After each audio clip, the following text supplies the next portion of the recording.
नमस्कार विद्यार्थी मित्रांनो,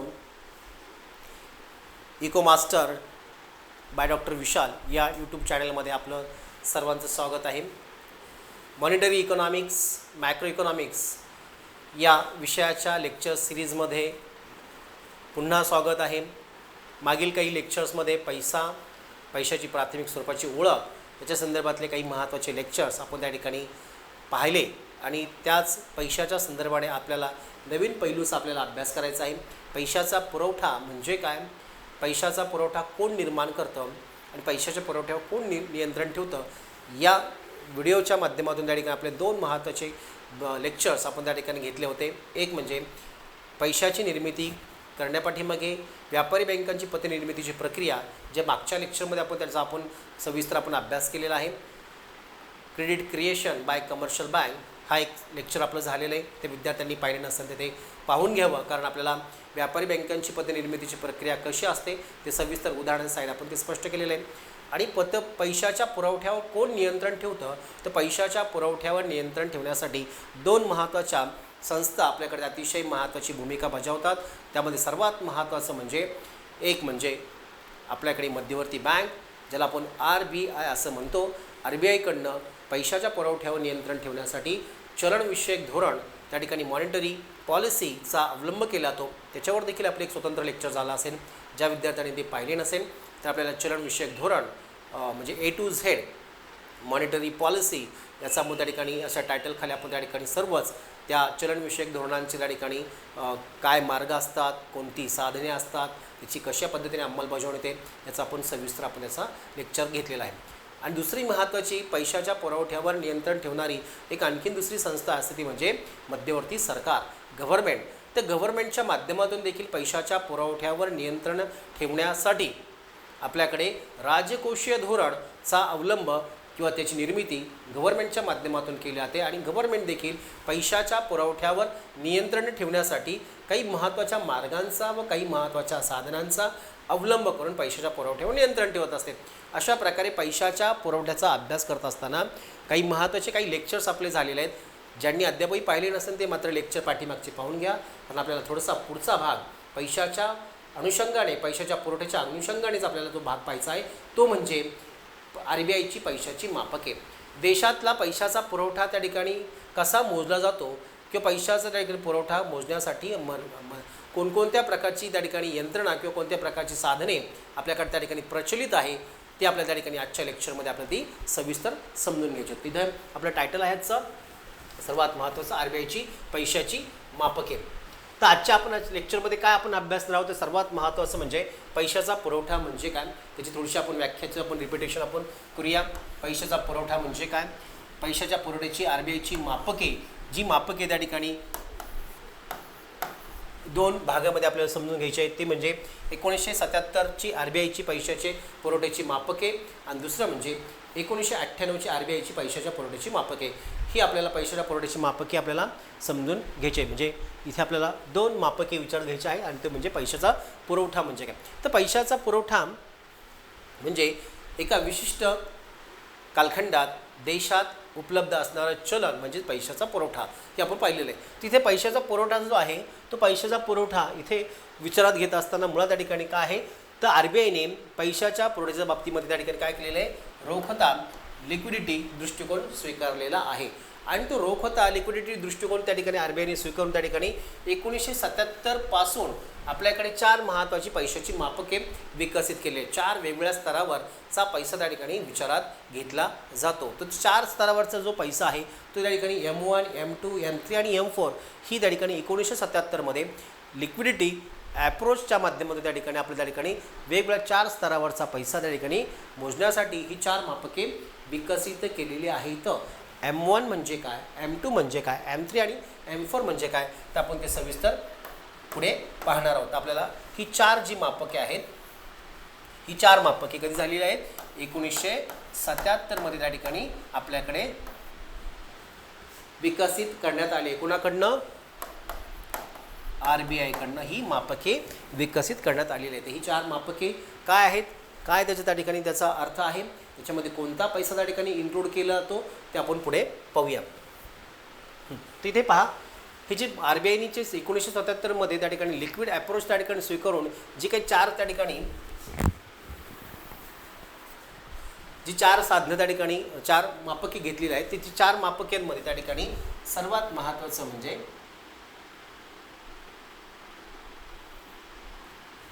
जी 4 मापके आहेत त्याच्यामधलं सर्वात महत्त्वाचं म्हणजे M1. हे जे M1 आहे, M1 म्हणजेच काय तर लोकांजवळील चलनी, नोटा व नाणी. सर्वात महत्त्वाचं M1 मध्ये कशाचा समावेश होतो? लोकांच्या जवळील असणाऱ्या नाण्यांचा आणि नोटांचा त्याच्यामध्ये समावेश होतो. हा पहिला महत्त्वाचा भाग. M1 मध्ये कोणता पैसा मोजला जातो तर देशातील सर्वच लोकांच्या हातामधील असणारी नाणी आणि नोटा. आणि दुसरं महत्त्वाचं म्हणजे इथे ज्यामध्ये दिलेलं आहे डिमांड डिपॉझिट म्हणजे मागणी ठेवी. सर्वच मागणी ठेवी म्हणजेच मागताच क्षणी परत दिल्या जाणाऱ्या अटीवर ज्या ठेवी स्वीकारल्या जातात त्याला म्हणतात मागणी ठेवी. मागणी ठेवी म्हणजेच काय डिमांड डिपॉझिट. मागताच क्षणी त्या ठिकाणी परत केल्या जातात त्याला आपण डिमांड डिपॉझिट म्हणतो. तर अशा डिमांड डिपॉझिट देखील थोडक्यात लोकांच्या हातामधलाच पैसा समजला जातो, जो त्या ठिकाणी कधी कोणत्या क्षणी त्या ठिकाणी तो ठेवीदार त्या ठिकाणी बँकेत जाऊ शकतो आणि पैसे मागू शकतो, म्हणून त्याला आपण म्हणतो डिमांड डिपॉझिट. मीन्स तो थोडक्यात तो चलनामध्येच पैसा गृहीत धरला जातो, म्हणून त्या ठिकाणी M1 मध्ये काय आहे चलनातील पैसा विचारात घेतला जातो. प्रचलित अर्थव्यवस्थेमध्ये लोकांच्या हातामधील नाणी, नोटा व बँकेतील डिमांड डिपॉझिट हा 3 महत्त्वाचा भाग त्या ठिकाणी इथे विचारात घेतला जातो.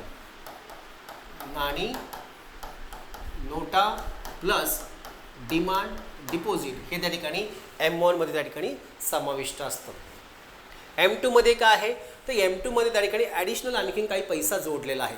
तर M1 अधिक म्हणजे M1 मधील जो पैसा येतो ना नाणी, नोटा आणि DD, तर याबरोबर त्या ठिकाणी डिमांड डिपॉझिट बरोबर त्या ठिकाणी इथे पोस्ट ऑफिसातील सर्व बचत ठेवी. इथे मात्र ॲडिशनल काय झालेलं आहे पोस्ट ऑफिसमधील सर्व बचत ठेवी सेविंग डिपॉझिट्स तेही कुठल्या पोस्ट ऑफिसमधल्या सगळ्या बचत ठेवी त्यामध्ये इन्क्लूड केल्या आहेत. कशामध्ये केलेल्या आहेत M2 मध्ये इन्क्लूड केल्या आहेत. ॲडिशनल मनीमध्ये त्या ठिकाणी इन्क्लूड केल्या आहेत. M1 प्लस पोस्ट ऑफिसमधील सर्व बचत ठेवी अशा पद्धतीने त्या ठिकाणी इथे आपल्याला M1 प्लस पोस्ट ऑफिसमधील सेविंग डिपॉझिट हा म्हणजेच काय आहे आपला हा M2 आहे. M2 हा ॲडिशनल आणखी आपला पैसा त्यामध्ये ॲड केला. M3 बघा M3 मध्ये काय त्या ठिकाणी विचार घेतला तर M3 म्हणजे त्या ठिकाणी M2 प्लस सर्व व्यापारी व सहकारी बँकांमधील मुदत ठेवी त्याला आपण काय म्हणूया फिक्स डिपॉझिट FD च्या स्वरूपात जमा झालेल्या रकमा किंवा तो पैसा त्या ठिकाणी विचारात घेतला जातो. म्हणजे पहा इथे M2 प्लस सर्व सहकारी व व्यापारी बँकांमधील असणाऱ्या मुदत ठेवी इथे विचारात घेतल्यात. म्हणजे इथे पहा M2 मध्ये काय झालं आणखीन काही ॲडिशनल पैसा त्या ठिकाणी इथे ॲड केलेला आहे. M1 हा निव्वळ फक्त लोकांच्या हातामधील असणाऱ्या नाणी आणि नोटा त्याच्यामध्ये M2 मध्ये काय केलेलं आहे नाणी, नोटा प्लस त्या ठिकाणी पोस्ट ऑफिसमधील काही बचत ठेवी.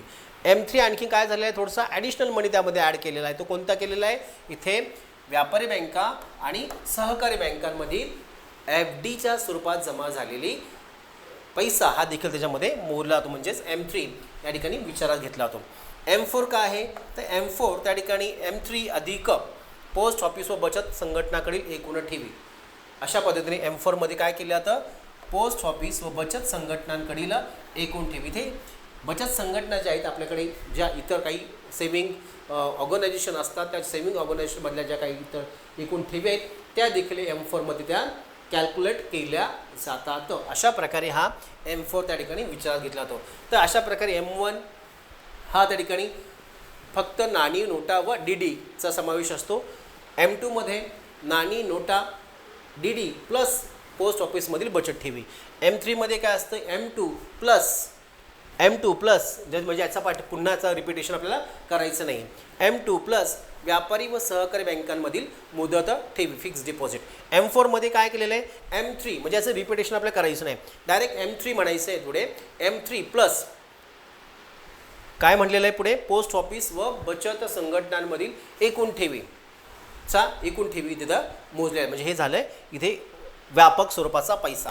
M4 काय झाला हा व्यापक स्वरूपाचा पैसा म्हणून त्या ठिकाणी ओळखला जातो. आता मात्र इथे M4 त्या ठिकाणी विचारात घेतला जात नाही, तर आपल्याला M3 पर्यंत त्या ठिकाणी पुढे ॲडिशन झालं.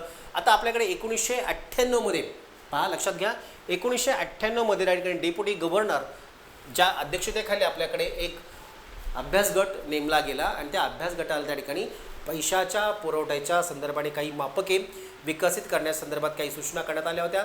त्या सूचनेनुसार त्या डेप्युटी गव्हर्नरच्या त्या अभ्यास गटाने काय केलेलं आहे, काही महत्त्वाचे सजेशन दिले आणि त्यामधनं आपल्याला काही महत्त्वाचे पैशाची मापके बदलण्यासाठी सूचना केल्या होत्या. ते पैशाची मापके त्या ठिकाणी सूचना केल्या होत्या, त्या संदर्भातले काही महत्त्वाचे बदल आपल्याला त्या ठिकाणी इथे 1998 लक्षात घ्या. आपल्याला पैशाच्या पुरवठ्याच्या मापकांमधला हा दुसरा महत्त्वाचा जो बदल आहे, जो 1977 मध्ये आपण M1, M2, M3 आणि M4 ही 4 पैशाची मापके विचारात घेतली होती, ती बदली करून आता आपण काय केलेलं आहे, 1998 मध्ये आपण त्या ठिकाणी पैशाची मापके ही 3 स्वरूपाची आपण त्या ठिकाणी 3 प्रकारची पाहतोय. एक त्याला नावं दिलेले आहेत, एक राखीव पैसा, त्याला आपण काय म्हणलेलं आहे, रिझर्व्ह मनी. हा जो रिझर्व्ह मनी आहे त्याला आपण M0 म्हणून त्या ठिकाणी ओळखतो, रिझर्व्ह मनी. त्याच्यामध्ये काय आहे, चलनातील नाणी नोटा अधिक RBI कडील इतर ठेवी प्लस RBI कडील अन्य ठेवी यांचा समावेश त्यामध्ये होतो. इथे DD हा त्या ठिकाणी विचारात घेतलेला नाही आहे, जे मागच्या याच्यामध्ये त्या ठिकाणी M1 मध्ये होता. इथं मात्र M0 आहे, तिथं काय रिझर्व्ह मनी आहे. रिझर्व्ह म्हणजे राखीव स्वरूपातला आहे, कुणाकडे आहे, लोकांच्या हातामध्ये आहे, जे नाण्या आणि नोटांच्या स्वरूपामध्ये आहे. RBI कडील इतर ठेवी आहेत, जो रिझर्व्ह आहे. RBI कडील अन्य काही ठेवी, तो पण रिझर्व्ह आहे. अशा प्रकारे लोकांच्या हातामधील पैसा आणि RBI कडील असणारा पैसा त्या ठिकाणी M0 हा त्या ठिकाणी रिझर्व्ह मनी त्या ठिकाणी म्हणून ओळखला जातो. पुढे संकुचित पैसा, नॅरो मनी. हा जो नॅरो मनी आहे त्याला आपण इन शॉर्टमध्ये काय म्हटलेलं आहे, M1 असं म्हटलेलं आहे, M1. तर हा M1 हा जो आहे संकुचित पैसा म्हणून ओळखला जातो. तर संकुचित पैसा म्हणजेच काय, चलनातील नाणी नोटा, बँकांकडील मागणी ठेवी, इथं DDचा उल्लेख केलेला आहे, चालू ठेवी आणि व्याज न मिळणाऱ्या बचत ठेवींचा याच्यामध्ये समावेश केला जातो. संकुचित स्वरूपाचा पैसा आहे, कसा आहे, नॅरो मनी, जो M1 म्हणून त्या ठिकाणी ओळखला जातो, ज्याच्यामध्ये काय, नाणी नोटा, मागणी ठेवी, चालू ठेवी आणि व्याज न मिळणाऱ्या बचत ठेवी. म्हणजे बचत ठेवींवर देखील व्याज मिळतं 2.5%, पण काही बचत ठेवी अशा असतात की त्या व्याज मिळत नाही, कारण काही अनसर्टन म्हणजे ते काही ठराविक कालावधी पण राहतच नाही, म्हणून त्याच्यावरती व्याज मिळत नाही. म्हणून आपल्याला अशा काही ठेवी त्या देखील तुमच्या नॅरो मनीमध्ये म्हणजे M1 मध्ये त्या ठिकाणी विचारात घेतल्या जातात. आणि तिसरा जो पैसा आहे तो म्हणजेच विस्तृत पैसा, ब्रॉड मनी. जो ब्रॉड मनी म्हणून त्या ठिकाणी आहे, तो ब्रॉड मनी काय आहे, M2 हा तुमचा ब्रॉड मनी म्हणून अलीकडे 1998च्या RBIच्या पैशाच्या मापकाप्रमाणे त्या ठिकाणी ब्रॉड मनी म्हटल्यानंतर काय सांगायचं आपल्याला, M2 हा आपल्याला सांगायचा आहे. बऱ्याच वेळेस आपल्याला त्या ठिकाणी M1, M2, M3, M4 हे आपल्याला घटक माहिती असतात, जे 1977ची पैशाची मापके आहेत, पण ती मापके त्या ठिकाणी कालबाह्य झालेली आहेत. आता आपल्याला जे मापके सध्याचे जे आहेत ते कोणते आहेत, की आता सध्याला M0, M1 आणि M2 याच्यामध्ये राखीव पैसा, संकुचित पैसा आणि विस्तृत पैसा अशी त्या ठिकाणी पैशाची काही मापके आहेत. त्याच्यामध्ये सगळ्यात महत्त्वाचं म्हणजे ब्रॉड मनीमध्ये काय आहे, M1 अधिक बँकांजवळील मुदत ठेवी. ब्रॉड मनीमध्ये M1 म्हणजेच लोकांजवळील नाणी नोटा, RBI कडील ठेवी, ज्या 2 प्रकारच्या आहेत, एक म्हणजे इतर ठेवी आणि अन्य ठेवी प्लस बँकांजवळील मुदत ठेवी, फिक्स डिपॉझिट, FD ह्या देखील त्या ठिकाणी तुमच्या ब्रॉड मनीमध्ये विचारात घेतल्या जातात. अशा प्रकारे आपल्याला 1998 मध्ये RBIने पैशाच्या पुरवठ्याची मापके काय केलेली आहेत, ती अपग्रेड केलेली आहेत आणि ते आपल्याला ती लक्षात घेणं गरजेचं आहे. हां, तर आपल्याला सर्वात महत्त्वाचं आज आपण पैशाच्या पुरवठ्याची मापके जी RBIने त्या ठिकाणी 1977 मध्ये त्या ठिकाणी M1, M2, M3 आणि M4 ही सांगितली होती. तर 1998 मध्ये मात्र आपल्याकडे त्याच्यामध्ये काही सुधारणा केल्या.